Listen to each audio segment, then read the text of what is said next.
My name is Isabella, I'm 58, and the night my brother disappeared, he didn't just vanish. He took the $45,000 car he bought using my credit and left me holding the debt he'd sworn he'd take care of. I wasn't even supposed to be responsible for a single payment. He'd promised, swore, that he'd handle everything. But when I realized the car was gone, the payments were overdue, and my credit was collapsing, something didn't add up. Why did he run? What was he hiding? And why was I the one the police were calling? I thought this was just my brother being irresponsible again. I had no idea it was the beginning of a family secret so twisted it would nearly destroy both of us. And I've always been proud of how carefully I've managed my finances. My life has never been extravagant, but it has been stable. I built my credit through decades of steady work, paying every bill on time, and avoiding the kinds of risks that can shake a person's financial foundation. My younger brother Mason, on the other hand, grew up with the same upbringing, but made it his life's mission to do the opposite of everything responsible. Even in adulthood, he still had that reckless streak, impulsive decisions, short-lived jobs, wild spending habits. I loved him, but I learned long ago that loving Mason also meant bracing for whatever crisis he created next. The day everything began, he showed up at my house looking more eager than usual, pacing like he was rehearsing a speech. I should have recognized that as the first warning sign. Instead, I opened the door and let him in, the same way I always had. Before I even offered him a seat, Mason launched into a story about how he'd finally landed a real job, one that required reliable transportation. According to him, the position was practically guaranteed, but he needed a new car to meet the company's expectations. He insisted that this job would turn his life around and that all he needed was a little help from me to reach it. By help, he meant he needed a cosigner. I remember standing there with my hand still on the doorknob, frozen. I'd sworn years ago I would never cosign anything for anyone. It was one of the few boundaries I had ever actually set. But Mason looked so hopeful, so fully convinced that this was the break he needed, that for a moment I let myself wonder whether this could truly be his turning point. Still, I hesitated, and that hesitation only lasted seconds before the family pressure began. He reminded me of how Mom used to say we only had each other. He reminded me that family sticks together, even when things are tight. He reminded me that he would never ask if it weren't absolutely necessary. Those words hit me exactly where he knew they would. Against my better instincts, I let him take me to the dealership. I convinced myself I was merely his backup, nothing more, and that the loan officer would simply add my name as a secondary signer. Mason promised he would make every single payment himself, that this was just a formality. I told myself I was being a good sister, but the uneasy feeling in my stomach lingered. Inside the dealership office, everything happened quickly. Papers were shuffled in front of me. Pens were pushed into my hands. Mason hovered beside me, nudging me every time I paused, reminding me that the manager had other customers to help. I asked questions, but Mason answered them before the employee could, and each time he did, his answers sounded practiced, far too smooth. Before I fully understood what I had signed, Mason was practically bouncing across the showroom floor, celebrating like he'd won the lottery. The car was a $45,000 model, far nicer than anything I had ever owned. When he took the keys, he grinned, like his whole life had just changed in an instant.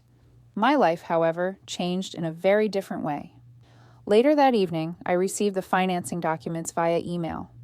I made myself a cup of tea and sat at my desk to review them, expecting the standard formality of a co-signed loan. The moment I opened the file, my heart lurched. The loan was not co-signed. The loan was solely in my name. The dealership had used my credit entirely, and Mason had never been listed at all. My hands shook as I scrolled through the documents.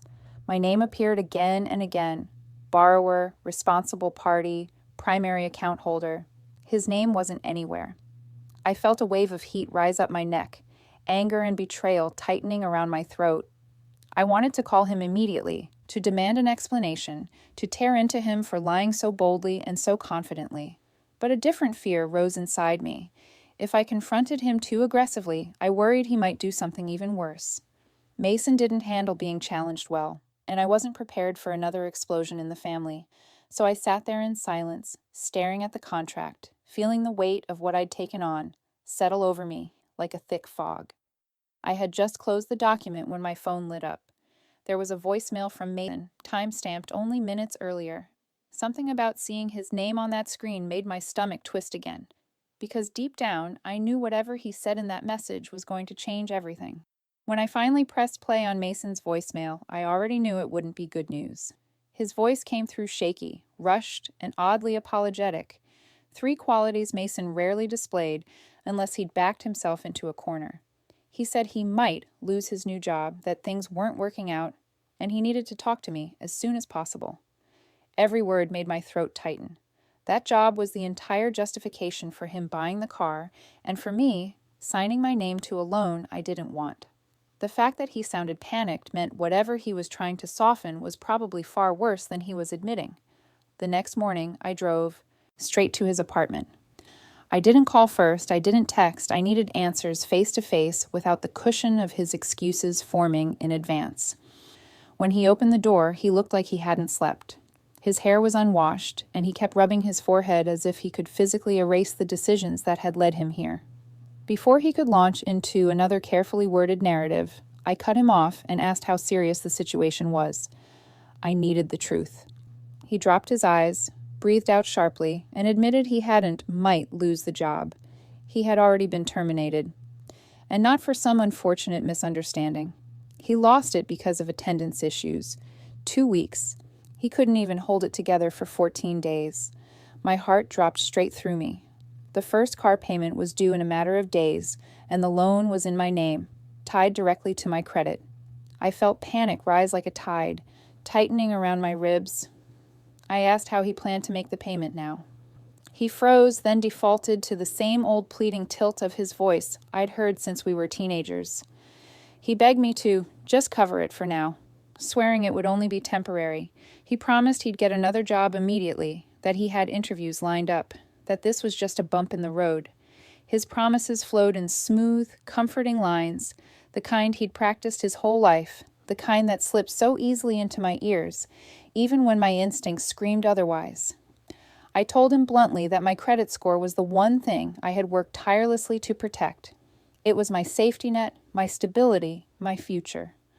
Mason looked offended, like I'd accused him of intentionally trying to sabotage my life. Instead of accountability, he pivoted, straight into guilt. He reminded me that family helps each other, that I'd be leaving him stranded if I refused, that I knew he was trying his best. His best. I had seen Mason's best for decades. It was always just convincing enough to pull sympathy from people who didn't understand the pattern. Still, with the first payment looming and the dread of a credit hit already stirring in my chest, I caved. I told myself it was a single payment, a one-time emergency, a temporary bridge until he landed on his feet again, so I paid it, out of my own bank account, resentful and afraid, but still clinging to the hope that he would make good on his promises for once. But once that first payment disappeared from my balance, I felt the shift. Mason no longer sounded panicked. He sounded relieved. Too relieved. A few days later, when I checked on how the job search was going, his answers became vague. I'm working on it. I've got leads. Something will come through. Meanwhile, I watched my own bills stack up higher and higher. That $45,000 mistake was already bleeding into my financial life. Weeks passed, and Mason's excuses multiplied. He slept in most days, claiming he was up late, filling out applications. He ignored half my messages. He dismissed any talk about accountability. The pattern was forming exactly the way I feared it would, and I felt myself being pulled into the familiar role of the responsible older sister holding her life together while Mason dismantled his. Then one afternoon, when I sat down to check my emails, I saw something that made my chest constrict.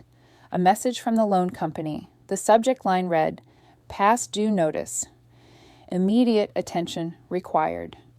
For a moment, I thought it had to be a mistake. I had made the payment. I had the confirmation email. I opened the message, expecting a misunderstanding, only to feel the same cold wave of dread that had washed over me when I learned the loan was in my name. Despite paying the bill myself, the notice stated the account was overdue, And that was when I realized something far worse was happening behind the scenes. The past due notice gnawed at me until I finally picked up the phone and called the loan company directly. I needed to hear from an actual human being what had gone wrong. After passing through a maze of automated menus, I was connected to a representative who pulled up my account. I explained that I had already made the payment and even had the confirmation email. She grew quiet for a moment, tapping at her keyboard, before calmly informing me that the payment I made had gone through, but an earlier payment, the one Mason swore he had made before I stepped in, had never existed. No record, no processing, nothing. The account had gone overdue before my payment even hit, triggering a ding against my credit. My chest tightened. Mason had lied again, and this time his lie had a measurable financial consequence. I thought of all the times he told me he had sent his payment early, that he was on top of it, that I didn't need to worry, and I had believed him because I wanted to believe he was trying. But now the truth was printed in a font I couldn't ignore. As soon as I hung up, I checked my credit report. The dip was right there, small but significant. A warning shot. A reminder of how fragile years of careful planning could become when tied to someone unstable. Seeing that drop felt like a punch to the rib cage. My trust had cost me something measurable, something real. I called Mason immediately, demanding to know what was going on. He didn't answer. I texted him. No response. With every passing hour, my frustration hardened into something more urgent. Fear, suspicion, the sinking knowledge that this wasn't just irresponsibility anymore. Something deeper was happening. The next morning, I drove to his apartment. I didn't know what I expected to find, but I didn't expect silence. He wasn't home, and more importantly, the driveway was empty. The car, the one tied to my credit and my name, was gone. My stomach twisted sharply. If the loan was past due and the car wasn't where it should be, it could have been towed, or stolen, or wrecked. The possibilities spiraled through my mind in rapid, nauseating waves. When Mason finally returned my calls that evening, his explanation made my blood run cold. He casually admitted he had let a friend borrow the car because this friend needed rides. He said it like it was normal, like loaning out a $45,000 vehicle under someone else's name was just another favor in their circle. He didn't even tell me who this friend was. No name, no details, just a vague assurance that the car would be back soon. I could barely speak. I told him the car wasn't a toy or a community taxi. It was a legal and financial responsibility tied to me alone. He brushed off my anger, insisting he earned the car, because he got the job that justified buying it in the first place. He talked as if losing that job was a minor technicality, as if his original intent somehow entitled him to absolution. His entitlement stunned me. But more than that, it scared me. If he saw the car as his, he would keep making reckless decisions with no regard for the consequences that would ultimately fall on me. I drove to his apartment again, and when he finally showed up with the car, looking grimier, more used than before, I demanded the spare key. He hesitated, muttering that I was being dramatic, but I reminded him, calmly but firmly, that the loan was in my name, the insurance was in my name, and the title would legally be in my name once the balance was paid. I told him if anyone had earned anything, it was me, through decades of careful work, not him, through 2 weeks of employment. He threw the spare key onto the counter with more force than necessary, his jaw tight with resentment. I took it without another word. From that point forward, I insisted on knowing where the car was at all times. But Mason didn't take well to rules or boundaries. Within days, he stopped answering my messages again. He disappeared for long stretches, claiming later he was busy or out with friends. I could feel the tension between us thickening, stretching into something dangerous. And then one evening, while I was chopping vegetables at my kitchen counter, my phone buzzed with a text from an unknown number. The message contained no words, just a single photo. It was the car, my car, and it was completely wrecked. The moment I saw the photo of the wrecked car, my whole body locked up. I stared at it for several seconds, unable to breathe. The front end was crushed inward, the hood crumpled like paper, the windshield spiderwebbed. I didn't recognize the number that sent it, but my hands were trembling as I tapped to call it back. A man answered, his voice tired, irritated, and completely unfamiliar. He explained that he found the car abandoned on a side street after it had clearly been in a collision. No driver, no note, no explanation. He said it was blocking traffic and had already been reported. And by the time I reached him, the car had been towed to an impound lot and fees were already accumulating by the hour. My stomach twisted painfully as he gave me the address. Before I could even process that, I tried calling Mason again, straight to voicemail. I texted him. No response. The silence wrapped around me like cold metal. Had he been hurt? Was he running? Was he hiding? A part of me desperately wanted to believe he was okay, but the larger part, the one that had endured his patterns for years, knew he was avoiding accountability. I drove to the impound lot the next morning, gripping the steering wheel so tightly my fingers went numb. The employee at the gate recognized the car the moment I described it. He led me through a row of battered vehicles until we reached it, and when I saw it up close, my knees nearly buckled. The damage was far worse than the photo suggested.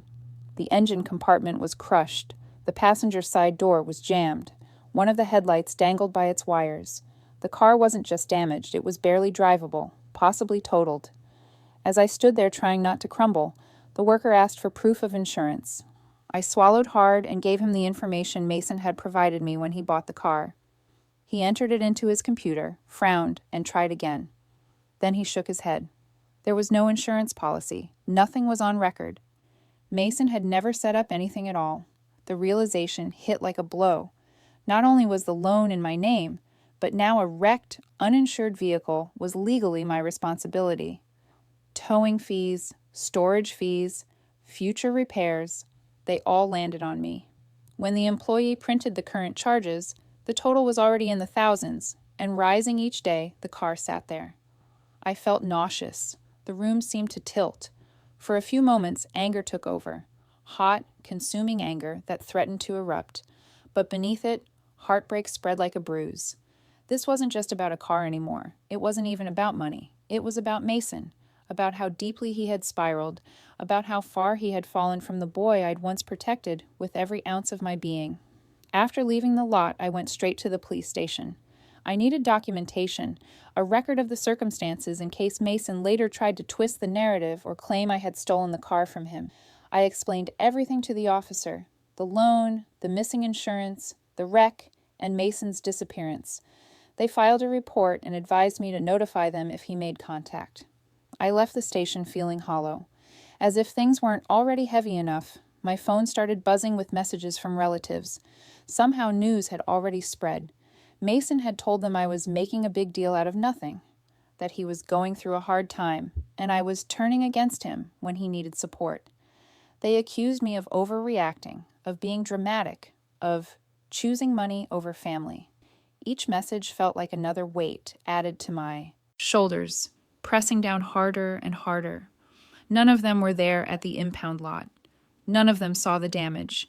None of them would be paying the fees. That night, I sat alone at my kitchen table, staring at a stack of papers, the tow receipts, the storage charges, the printed police report. I rubbed my temples, trying to ignore the pounding in my head. I didn't know where Mason was. I didn't know what he would do next. All I knew was that everything he had touched in the last few months had begun to unravel my life, piece by piece. And just when I thought I couldn't handle another blow, the universe delivered one more. 2 days later, tucked between a grocery flyer and a utility bill, I found an envelope from the loan company. My hands trembled as I opened it. Inside was a notice stating that due to repeated delinquencies and recent account instability, the company was threatening repossession of the vehicle. The vehicle I wasn't even driving, the vehicle Mason had destroyed, the vehicle I was responsible for completely. And suddenly I realized this nightmare wasn't anywhere close to over. When the repossession warning arrived, I knew I couldn't wait another day. I called the loan company the next morning, hoping for some middle ground solution, an extension, a hardship plan, anything. But the representative reviewed my account, sighed softly, and told me there was only one option left: pay off the remaining balance in full or surrender the car to repossession immediately. Every word felt like a hammer blow. I had already sunk thousands into the towing and storage fees. Now they wanted the entire remaining balance on a vehicle that barely ran. My voice cracked as I asked how much I owed. The number, tens of thousands, nearly hollowed me out. I muted the phone, burying my face in my hands, but deep down I knew what I was going to do. My credit, my stability, the life I had spent years building, they all hung in the balance. Mason wasn't going to save me. No one else was going to save me. So I saved myself. I transferred every spare dollar I had, drained the emergency fund I'd spent decades growing, and withdrew from my retirement account, money I wasn't supposed to touch for another decade. It hurt in a way I can hardly describe. Every transfer felt like peeling away a layer of security I had earned through years of discipline. But eventually, after hours of navigating approvals and authorizations, the account balance hit zero. And just like that, the title became mine. Officially, legally, without question. The car belonged to me. But it was a hollow victory. The car was worth a fraction of what I had paid. The damage alone slashed its value, and the emotional cost was far worse. Still, holding the title in my hands brought an odd sensation. Part devastation, part empowerment, part grief. I had not wanted this car, but I now owned it completely, in the most literal and painful sense. Days later, when Mason finally showed up, he walked into my house like a storm, angry, indignant, bewildered. He didn't knock. He didn't call. He just barged in, demanding to know why his friends had seen the car being towed from the impound lot. I told him calmly that it was my car and that I had paid off the entire loan. For a moment, he looked stunned, almost confused, like he couldn't process the words. Then his face twisted into disbelief. "You took my car?" he shouted. "How could you do that to me?"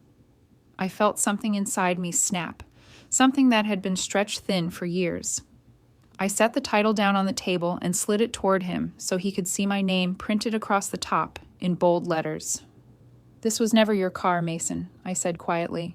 "It was in my name from day one. You wrecked it. You abandoned it. You lied about everything. And I'm the one who paid for all of it." He barely glanced at the title. Instead, he launched into a rant about how I had betrayed him, how he had needed the car to get back on his feet, how I had no right to take what belonged to him. His entitlement was staggering. The version of him standing in my living room felt like a stranger, someone who couldn't see beyond his own wants, someone who lived in a world of imagined injustices. When he demanded the keys back, I said no.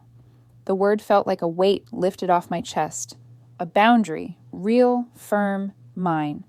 For the first time in my adult life, I didn't soften, I didn't apologize, I didn't bend. "This is not yours," I repeated. "It never was. And I'm done sacrificing my life for your decisions." Mason stared at me like I had slapped him. Then his eyes narrowed with a fury I had never seen in him before. He called me selfish, cold, unloving. He said our mother would be ashamed of me. He accused me of valuing money over family. Every word dripped with resentment, manipulation, and desperation. I didn't engage. I just let him talk until he finally stormed out the door, slamming it behind him so hard the walls shook. For the first time in months, the house fell quiet. I exhaled slowly, letting the silence settle around me like a blanket. I had survived another storm.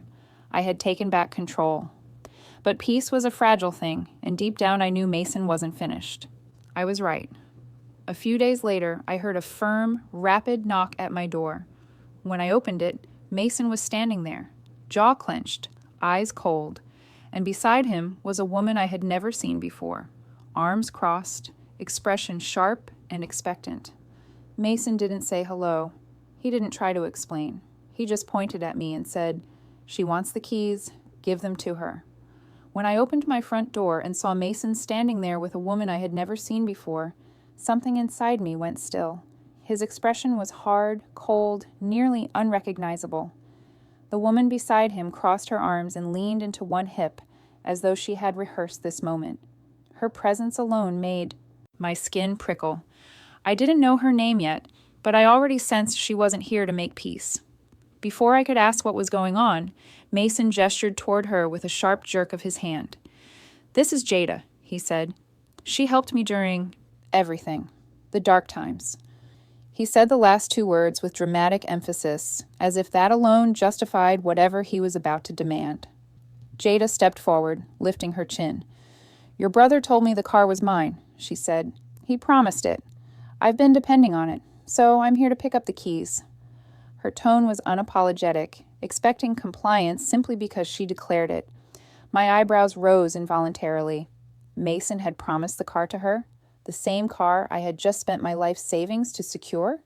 The same car he had wrecked under my name? I took a slow breath, keeping my voice level. The car is legally mine. It has always been legally mine. I paid for it. I paid the fees. I paid the balance. The title is in my name. I am not giving it to anyone. For a brief second, Jada blinked, surprised that I didn't crumble under the pressure. But Mason didn't even hesitate. He stepped closer, anger pulsing off him in waves. "You know what you're doing to me?" he snapped. "You're ruining my life. You're making it impossible for me to bounce back. You're sabotaging me." He was unraveling right there on my doorstep. Voice raised, fists clenched. I could feel my neighbors watching. A curtain shifted across the street. Someone paused on the sidewalk. The scene was becoming public, humiliating, and volatile. I raised my hand, palm outward, trying to maintain control. "Mason, stop. I'm not having this conversation at my door. You made promises you had no right to make. You told lies I'm still paying for.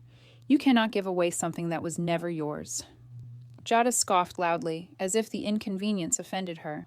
"Look," she said, "you clearly have more than enough. You're older, stable, comfortable. Why are you hoarding things you don't need? You should be helping him." Her words cut deeper than I expected, not because they were true, but because they were so calculated. She didn't know my history, my sacrifices, the money I had lost. She didn't know the state of my retirement account, or the sleepless nights I spent worrying about the consequences of Mason's decisions. She had walked into my life for 10 minutes and already decided I was selfish. I straightened my shoulders. "I have worked for everything I have," I said quietly, "and I will not hand over a damaged car I paid for, twice, because you two believe you deserve it." Mason's face twisted in rage. "You're unbelievable," he spat. "We're family. You're supposed to help me, not make things harder. You've done nothing but try to control everything. I needed that car." "No," I said sharply. "You wanted the car. You didn't take care of it. You didn't take care of yourself. And now you're looking for someone to blame." I kept my eyes locked on his. "But it isn't going to be me anymore." Jada stepped closer, pointing a finger toward my chest. "You're heartless." I held her gaze evenly. "And you're on my property. Both of you need to leave." Mason barked a humorless laugh. "Are you threatening us?" "If you don't leave," I said, my voice low and steady, "I will call law enforcement, and I will show them the police report I filed, so I am giving you one chance to walk away." The air between us crackled, sharp and brittle. Jada muttered something under her breath, grabbing Mason's arm. He pulled away from her, seething, but he didn't step any closer. Instead, he leaned in just enough that I could see the fury burning in his eyes. "This isn't over," he hissed. "You think you're done with me? Just wait." Then he turned sharply and stormed down the walkway. Jada followed, tossing a final glare over her shoulder. They got into a beat-up sedan and sped away, tires screeching as they disappeared around the corner. I closed the door slowly, hands trembling. The house felt colder than usual, as if the confrontation had sucked all the warmth out of the walls. I replayed every word in my mind, the accusations, the entitlement, the threat. By morning, I thought I had collected myself. But when I walked outside to head to work, something caught my eye. A folded piece of paper sat tucked under my windshield wiper. I pulled it free and opened it with stiff fingers. Inside, in thick black marker, were 4 words that made my blood run cold. "You will regret this." I stood in my driveway with the threatening note in my hand, reading and rereading those 4 words as if they might change. "You will regret this." The handwriting was jagged, hurried, and thick with anger. I didn't need a signature to know exactly who had written it. Mason's resentment had been simmering for weeks, maybe months, and now it was boiling over into something darker. The air felt heavier around me, as though the neighborhood itself sensed a storm brewing. I folded the note carefully, my fingers trembling despite my efforts to stay composed, and took it inside. I sat at my kitchen table and stared at it for several minutes. Fear crept through me in slow waves, but beneath the fear was something else: determination. I had spent too many years being manipulated by my brother. Too many years forgiving behavior that would have ended any other relationship in my life. This time would be different. I called the local police department, my voice steady even though my heart was pounding. I explained the situation, the car, the threats, the confrontation at my door, and now the note. The officers took me seriously, which was both comforting and terrifying. They advised me to file a harassment complaint to ensure there was a documented pattern should things escalate further. This word escalate lingered in my mind long after I hung up. After filing the complaint, I went straight to a home improvement store and purchased security cameras. Not the cheap kind, but the ones with motion detection, night vision, and high-resolution recording. I spent the afternoon installing them around the perimeter of my house, front porch, backyard, side gate, and, most importantly, the garage.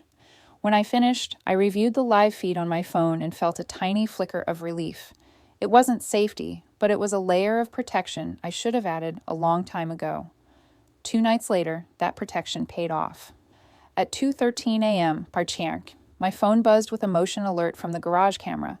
I sat up in bed and tapped the notification, expecting maybe a raccoon or a stray cat, something harmless. Instead, the footage loaded, and I froze. There, illuminated in the harsh grayscale glow of the night vision, was Mason. He was standing near the garage door, hood up, hands shoved into his pockets, pacing back and forth like he was working himself up to something. He leaned close to the door at one point, pressing his ear against it. Then he tugged the handle. Hard. The shock of seeing him there at that hour hit me like cold water. My breath caught in my chest as I watched him wander around the side of the house before eventually disappearing into the dark. I didn't sleep for the rest of the night. First thing in the morning, I emailed the footage to the officer I'd spoken to, along with a detailed statement. They replied quickly, advising me to stay vigilant and to call immediately if he returned. Their tone was unmistakable. Mason's behavior was no longer merely concerning. It was dangerous. But even with police involvement, the situation took an emotional toll in ways I hadn't expected. When the rest of the family found out I had filed a harassment complaint, the backlash was immediate and vicious. They accused me of destroying Mason's future, of being dramatic, of turning my back on him when he was struggling. It was the same old pattern. Everyone enabling him, excusing him, minimizing the harm he caused. This time, though, I didn't fold. I told them the truth. He destroyed his own future. I'm just trying to save what's left of mine. They didn't like hearing it, but I said it anyway. I needed to finally say it. Meanwhile, I threw myself into repairing the damaged car. I took it from one shop to another, comparing quotes, weighing what was worth fixing and what wasn't. Every decision felt like triage. My goal wasn't perfection, it was resale. I wanted the car out of my life completely, even if it meant selling it at a loss. I couldn't stand the sight of it. It was a symbol of everything Mason had taken from me. Trust, peace, financial security. But while I was trying to pick up the shattered pieces of my life, Mason's behavior only grew more erratic. He oscillated between explosive anger and pitiful self-pity, sending long, rambling messages one day and furious demands the next. I ignored them all. I had to. But the silence seemed to fuel him in unpredictable ways. And then, one night, the situation escalated beyond anything I imagined. I had just returned home from work, exhausted, ready to collapse into bed. I walked into the kitchen and went to pour myself a glass of water when a chill ran through me. An instinct, a whisper that something wasn't right. I stepped toward the hallway and glanced through the window facing the driveway. The garage door was slightly open, just a few inches, but enough to see the darkness inside. My stomach dropped. I rushed out the front door, barefoot, heart pounding, and lifted the garage door fully. The space was empty. The car, my car, was gone. The moment I saw the empty garage, something inside me went cold. Not hot with rage, not trembling with fear. Just cold. A clean, sharp cold that sliced straight through my chest. I didn't have to guess who had taken the car. There was no question, no moment of uncertainty. The truth sat heavy and still in my mind. Mason had stolen it.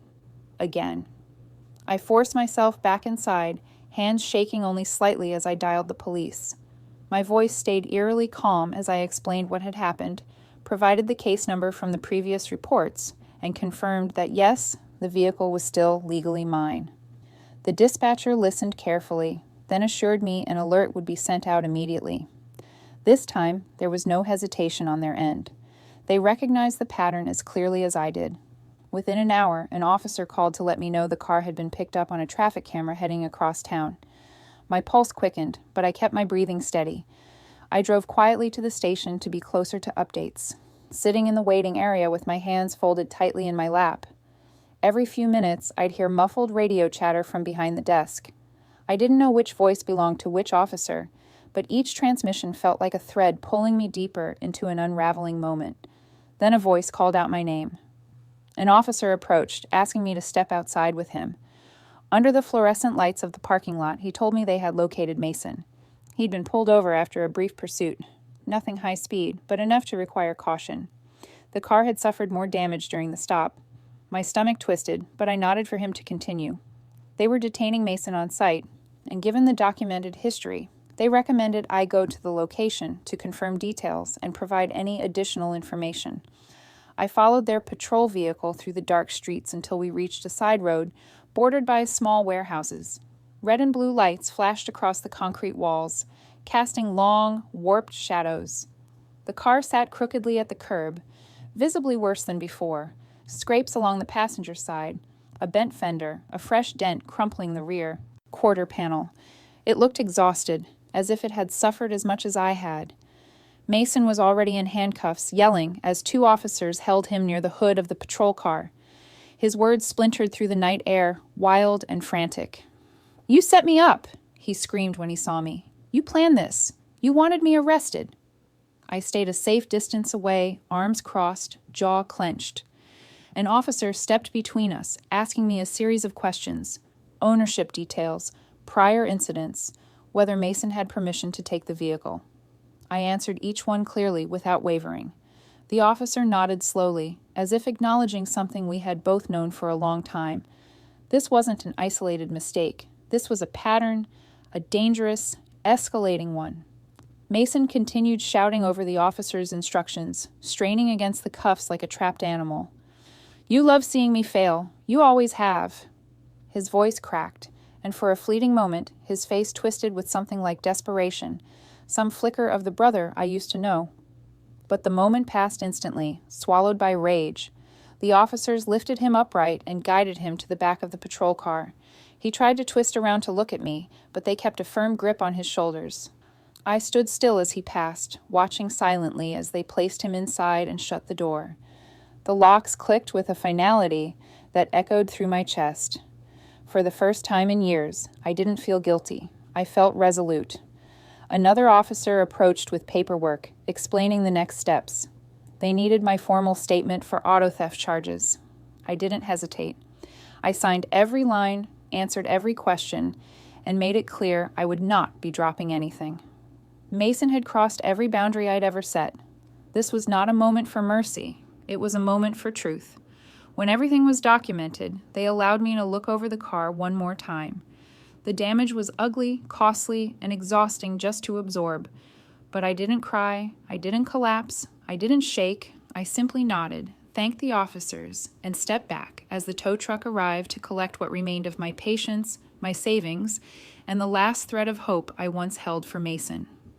I thought that would be the end of the night, that I'd go home, lock the door, and let the silence settle. But the universe wasn't finished with me yet. The next afternoon, while I was filing insurance paperwork and reviewing the police report, my phone buzzed with an unfamiliar number. When I answered, a measured, authoritative voice introduced herself from the district attorney's office. "We need to discuss your brother's case," she said. "There's something you need to know." When the district attorney's office called me, I expected a routine follow-up, maybe clarification on the charges, or a request for additional documentation. What I didn't expect was the tone of the woman's voice. Calm, yes, but with a gravity that made my fingers tighten around the phone. She asked if I had a moment to talk in private. I sat down slowly at my dining table, the same spot where I had reviewed loan statements and police reports, and told her I was ready. She began by thanking me for being cooperative and thorough. Then her tone shifted. "I want you to know," she said, "that your case isn't the only one involving your brother." I felt my heart stutter. She explained that, during their process of reviewing Mason's history, they discovered multiple complaints. Some recent, some older, some never pursued. They weren't all car-related. They weren't all financial. But there was a clear pattern: deception, manipulation, misuse of trust, targeting vulnerable family members who were too embarrassed or too loyal to come forward. I gripped the edge of the table as she continued. Mason had taken money from an aunt under the guise of paying her utilities. He had borrowed and never returned electronics from a cousin. He had opened a credit card using another relative's identity years earlier, and although the family kept it quiet to avoid ruining his life, the damage lingered. Each story felt like another weight pressing down on me. I wasn't alone, but that didn't bring comfort.